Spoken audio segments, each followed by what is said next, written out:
To support this podcast, go to positivesarcasm.com/donate. Any amount is appreciated. Once again, positivesarcasm.com/donate. Thank you and enjoy the program.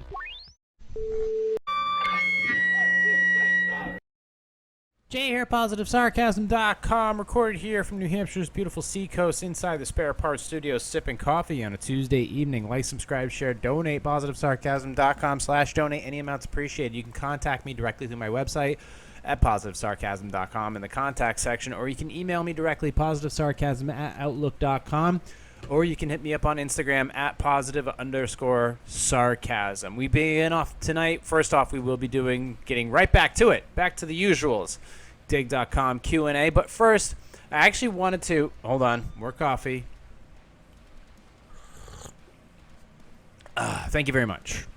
Moving on here. So, a little bit of aesthetic wellness I wanted to talk about this evening before we jump to dig.com's Q&A. So, whether you're buying like expensive shoes or whatever, first off, anytime you see somebody wearing plastic shoes, you can't take them seriously. And what I mean by plastic shoes, let me dive into that a little bit more.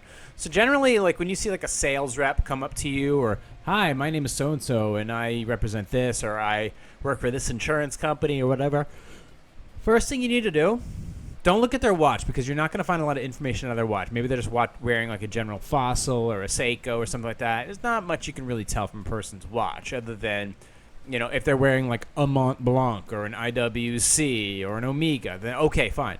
But honestly, if you want to get to the heart of the matter, don't look up, look down. You're not going to be able to figure out where they buy their suits from, where they buy their ties from, where in their watches is not going to tell you anything. Just look down. Look at their shoes. If they're wearing something that looks plastic, they're not worth your time. They're not worth your time. They're not going to offer you any vital information. And quite honestly, they're not really making all that much money. These are people that, I get it, you shouldn't judge a book by its cover, but quite frankly, plastic shoes is a hard no-no when it comes to taking advantage of a situation. But like, you walk into a room with plastic shoes. First of all, leather shoes are not cheap, even if they're just made in China. A leather shoe tells everything. A leather shoe looks different, walks different, feels different, and honestly, smells different. A plastic shoe is a general stereotypical guideline that you use when you address somebody. If you're wearing plastic shoes, you have to understand how many people actually see that. They see the sheen, the shine, the look of it. Now, there are some leather shoes which have a really, and I mean dress shoes, like Oxfords or monk straps, things like that. Anything that's plastic, you can tell 99% of the time just by looking at it. And it's not a good look if you're trying to sell something or have the appearance of being a sales rep or any type of person worth a damn in the aesthetic world. Plastic shoes don't work. They don't. In my personal opinion, if you're looking for a cheap, low-quality shoe, you could start with maybe eBay. There's like a refurbished Italian loafer out there. Or you can go to like one of those like secondhand stores, like not Restore, Goodwill or Salvation Army, and generally there's like an already broken in pair of shoes that might be in your size that you can get for next to nothing. And a lot of the times they're high quality loafers that somebody wore once to a wedding and then they never wore them again. Generally that's how it is with the general public. That's how it is with the general public. They wear something once and then they never wear it again. But essentially, you can get low price tag, inexpensive leather shoes for not a lot of money. So you can at least look the part. And they do feel different when you wear them. Now, as far as like, if you can't afford a pair of like plastic, if you can't afford a pair of decent looking dress shoes, then at that point you shouldn't be wearing dress shoes. You're going to be more successful walking around in a clean pair of white Adidas walk-arounds than you are in a pair of plastic pile of shit that you got off of Amazon somewhere or you pulled from Payless. It's not worth your time. So please, for the love of God, don't do it. Don't execute that by therefore executing yourself. It's not worth your time. That being said, I know buying shoes can get expensive, and I know we try to talk about saving money for other things, whether it's a retirement account or an investment account, or you're saving up for another car, or whatever. Rainy day fund. Shoes can be that bottomless pit, but it doesn't have to be. So, like I said, there are a few tips and tricks for buying shoes inexpensively that have high quality in other places. But what about maintaining them? How do you maintain something like that? Now, the top part is what everybody looks at. That's the first part. So, cleaning them up on the top is pretty easy. You can buy very inexpensive, not just shoe dye. You can obviously paint them over, but overall, the actual stability of the leather on the outside. So the scuffing in the front, the wearing out in the back, the wearing out where your pinky toe and where your big toe meet on each side, those generally do wear out, and you can go and get very cheap restoration supplies. It's basically you just get a big horse brush, some of that polish, and you basically wipe that in there, and that'll give you a new rather thin protective colored layer. Then you brush that out, and then you wipe it down with the paint, and then you brush that down a bit, and then you give it a nice little polish with that little smushy cushion that has either brown or black ink already built into it. And you just wipe that down. Takes you about 10-15 minutes, and that shoe is perfectly good to go. But that's the surface of it. What are we going to do about the bottom? Because the bottom, over time, the tread fails. And when I say it fails, it just gets worn down over time, and then you're left with holes in your dress shoes. That is not attractive. It does lower your value. So what do you do to fix that? Well, I've been diving into that a little bit, and you obviously can go to a cobbler. Cobblers do still exist, but they're not cheap. And you can asked to have your, full soles and heels put on. That doesn't matter. I'm not going to talk about whether it's rubber or wood bottom shoes or whatever, but ultimately just putting new soles and heels on your shoes can get expensive. However, there are other things that you can get involved. They do make like sticky, like a little stick-on like surface piece that you can put on the bottom. It's like a piece of tread. It's an adhesive tread that you can put on the bottom of your shoe to either cover a hole or to add additional traction when you're walking, because a lot of nice dress shoes don't have any traction on them. So in the middle of winter or something like that, you could be slipping and sliding if you're not wearing galoshes. So these are things to consider. But on top of that, they do help with covering holes. So they can ultimately add that patchwork that is needed. But they are also very thin, so they will fail after a while as well. So what do you do to mitigate that? Well, I noticed that some shoes are made out of cork, and I was like, okay. So I found this quick snippet about he's basically, what he just did right there was he sprayed hot cork from a cork machine, and he's actually putting that into the shoe right here using like a hot iron. And he's just pushing that into the layer of the shoe. And cork is great traction. It's found in a lot of high quality dress shoes. But apparently, I'm like, okay, so how do you add that in? Can you put that into an actually already existing rubber sole or a compound sole? But that is the question I have yet to determine. Can I actually rub that into an already existing flat sole just by making it like an additional layer? This one was actually put into a pocket that was designed for cork to go in it. First off, where do you get this solvent? Where do you get that cork, that hot cork? Well, I found this District Leather Supply. You can find it at other places, maybe like Etsy or whatever. But ultimately, this solvent-based spreadable cork filler, which I don't think it comes out, it's kind of got an adhesive already built into it, so it comes out like putty, and then you press it in. But I think I think you can use like an actual iron. Like, I know that thing has like a hot iron. He's using like a professional hot iron, a cobbler iron to press that stuff in. I'm thinking if you have like an extra an ironer, like an actual iron, a clothing iron. That also might work as well. And if you press that in, maybe that'll give you it'll give you a better look on the bottom. It'll fill in some of those holes. That might actually give you it might give me what I'm looking for, because I don't want to part ways with some of these shoes, because I've got a lot of Spanish and Italian loafers that I would like to keep. And this might be one of the ways to keep them restored. So this is something I'm looking into to see if it's a good idea. And honestly, for $24,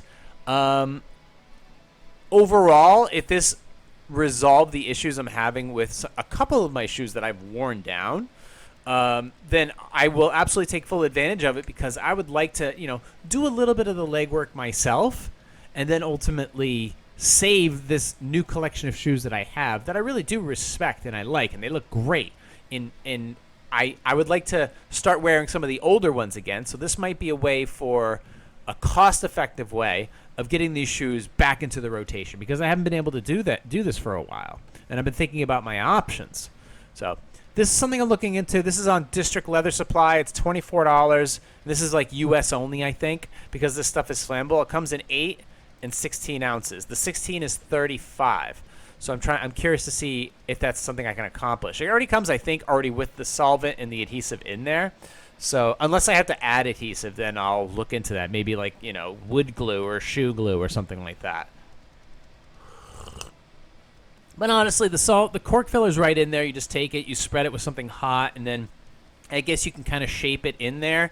And maybe you can add a layer onto an existing layer. Maybe it might do the trick. But I think if you add it down the middle, ultimately, it might help with the restoration of the shoe, where you can make it wearable again and give you that extra protective layer. And you can rinse and repeat this operation every time that your shoe fails or wears down. So it's something I'm looking into as a possible remedy to resurrect some of my Spanish and Italian loafers without spending a huge chunk of money to just send it to a cobbler to have him do the usual on it. Although, never a bad idea if you have that money, but ultimately for that kind of cash, you could go buy another pair of shoes. This might be a more cost-effective approach to keep what you have and rejuvenate it. That, plus if you are to do the top of the shoe as well by, cleaning up the leather, making sure that all the scratches and nicks on it are fully filled in and cleaned up, and overall it's polished and it looks good. It doesn't look like it's been done sloppily. Ultimately, I don't wear shiny shoes. I wear like a shoe that I like to get roughed up a little bit so it has more of a wearable look to it. I can clean them up to make them look super dressy with a nice suit or sport jacket, or I can keep them worn down so I can wear them with something like chinos. So I have that option.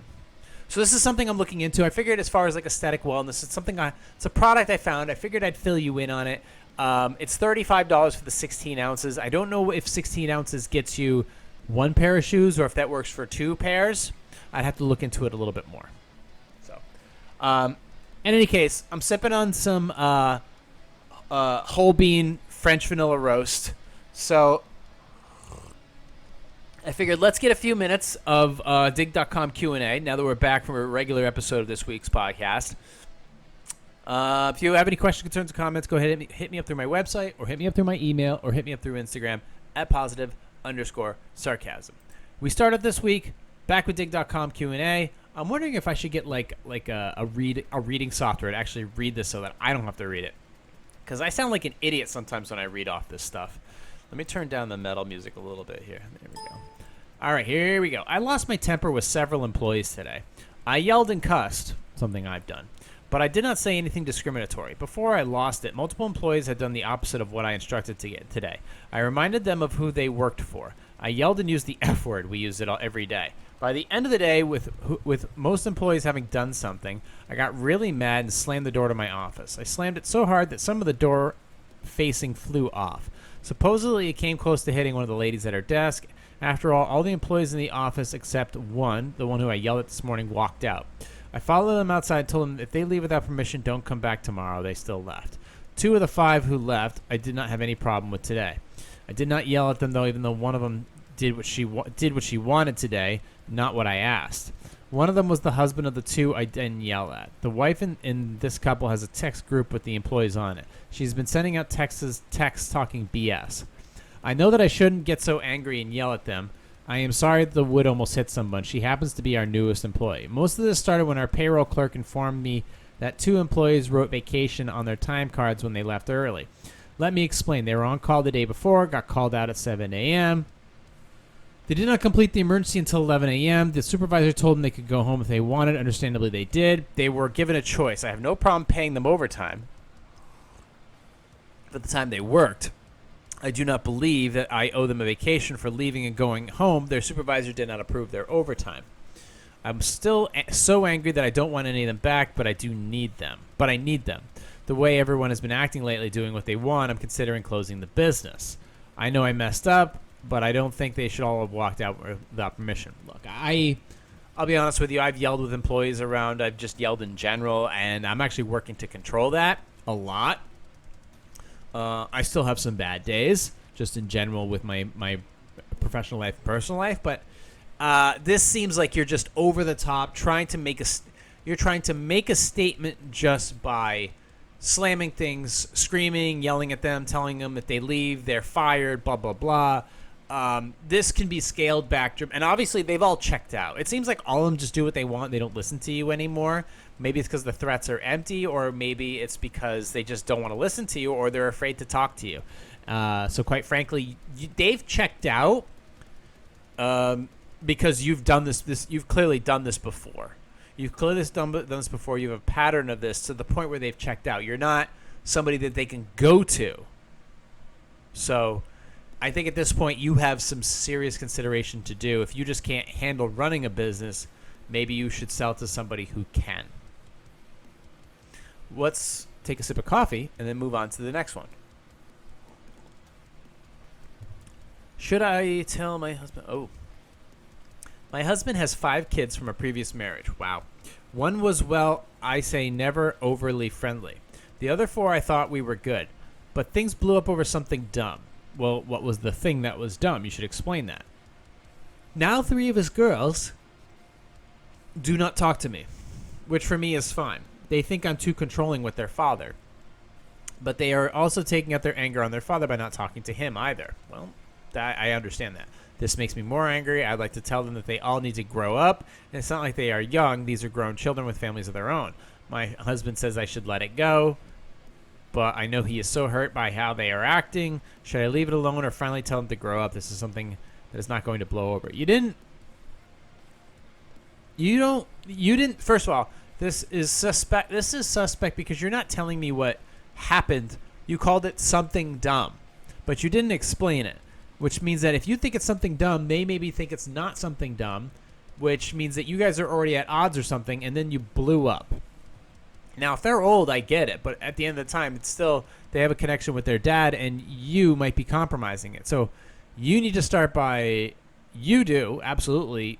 This is something dumb that you did. First off, you need to talk to them about why they think this isn't something dumb, all right? And so since you haven't given me any information to go on other than calling it something dumb, I'm suspecting I am suspicious of you and not of them. So until you come across with more information, you look like the problem.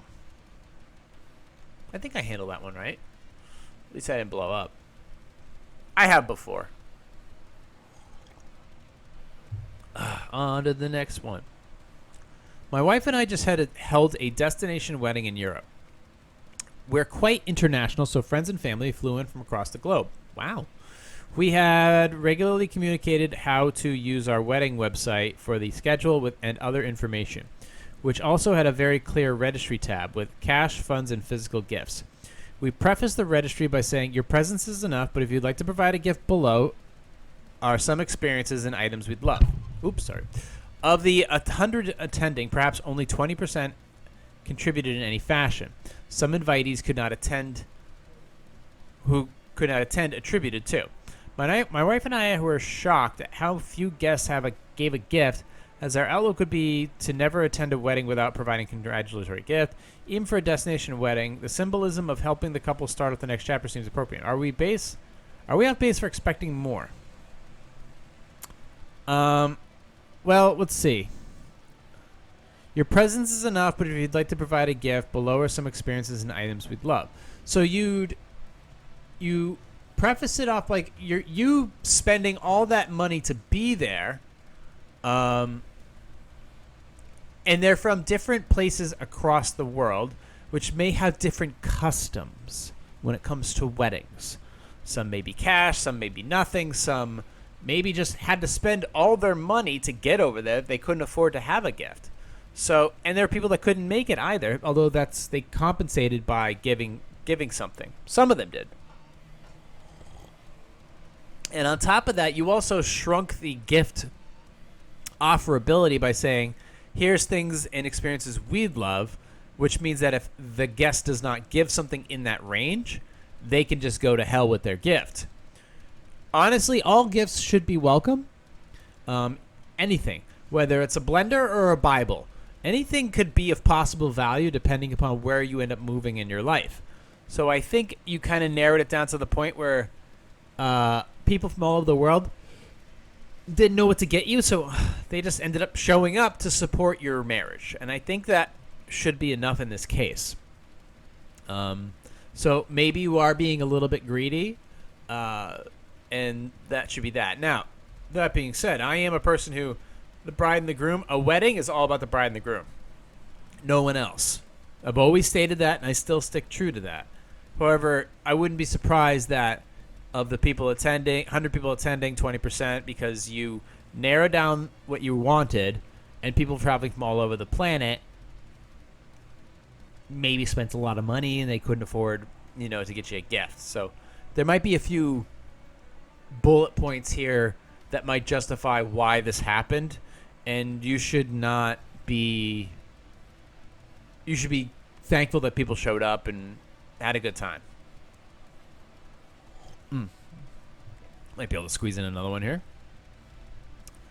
My son married a girl from Taiwan. The country, mind you. She's sweet but very uncultured.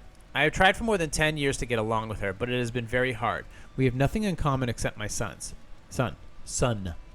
Singular. She doesn't cook very often, or clean, or do laundry. Her English is terrible. Well, she is from Taiwan, so please don't expect it for that to be her primary language.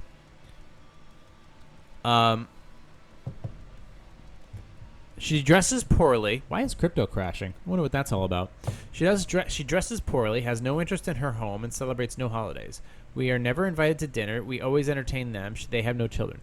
Our relationship with our son is strong, but I have grown to dislike her. She does very little for him. Her interest in saving money at the expense of any enjoyment is sad. I don't know what to do. Help. So, all right. My first thought is, did he marry her like, hey, I have money, come to America, you don't have to do anything? Is that like is that something? Is this like one of them Russian bride stories, only the Taiwan edition? Or are we looking at a situation where she just is from Taiwan, didn't have any money, didn't have a family with personality, didn't really have anything to really do, so she just kind of exists, and maybe it's just not a happy person in general? I mean, you gotta talk to your son and be like, hey, listen, why are you with this chick? And don't say it like that. Be like, listen, this person, we're not very good at like talking to her. Is there something that she does that makes you really happy? Is there anything that we can do for her other than, the entertaining part? I get it, but ultimately you love your son, so talk to him. Maybe he knows something. It could be, but the original thing I thought, the former, could be a total possibility. It totally could. So that might be something you got to look into, because that does happen. It is real. So the cooking or cleaning or doing laundry, I don't know, does he do that? Is that his thing? Maybe he likes to cook, maybe he likes to clean, maybe he prefers to do his own laundry. I don't know. What am I missing here? What is not being explained to me that I need to be brought in on? These are questions that I have, and there's a little bit of information here. Her English being terrible is not. I'm not focused on that. Dresses poorly.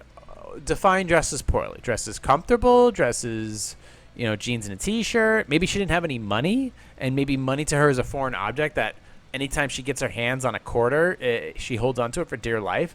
That's entirely possible. Her celebrating no holidays. I don't know what they celebrate for holidays in Taiwan. Obviously, it's not I don't know if it's a Christian nation or not, so I don't know if that is like, if there's anything worth celebrating over there that they would continue to celebrate over here. Never invited to dinner? Yeah, okay, fine. They have no children.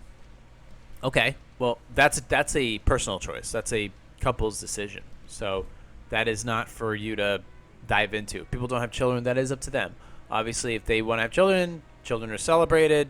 Cool. But if they don't have them, they don't have them. It's just one of those relationships. It's fine. But there are some things that I would have questions about. But ultimately, you do need to talk to the son because he's the one that married her. He's the one that made the decision. So you need to ask him what makes her why does she bring so much joy to your life, or something to that something like that. Like, what did you see in her that we are missing? Because we'd really like to know how she has brought that completion, that piece of the puzzle to your life, and try to go from there and see if there's something there. Cool. All right. We're closing up at 26 minutes. We're going to go ahead and close up shop for today's Dig.com Q&A. I'll have plenty more Q&A hopefully for next week as well. So if you have any questions, concerns, or comments, go ahead and hit me up on my website, positivesarcasm.com. Go to the contact page. You can also email me directly, positivesarcasm@outlook.com. Throw a subject line in there. If you're looking for posing music as a fitness competitor, you can email me through my website. You can email me directly, or you can hit me up through Instagram at @positive_sarcasm. You can find me through these platforms if you're just looking to talk, looking for advice, looking for consultation, video work, all that stuff. There's plenty of ways to get a hold of me. Podcast is available anywhere where stuff is downloadable. Video versions available on Rumble and YouTube, and then Spotify, iHeartRadio, anywhere where there's downloadable. Go ahead and find it. And, of course, downloadable and streamable from my website, positivesarcasm.com. So, in the meantime, thank you for listening, watching, and subscribing. And I'll check in on you next week. Cool. Recorded here from the Spare Parts Studio alongside New Hampshire's beautiful seacoast. It is indeed beautiful. It was one of the most beautiful years that I can remember while living down here. For entertainment purposes only, this has been a Positive Sarcasm presentation.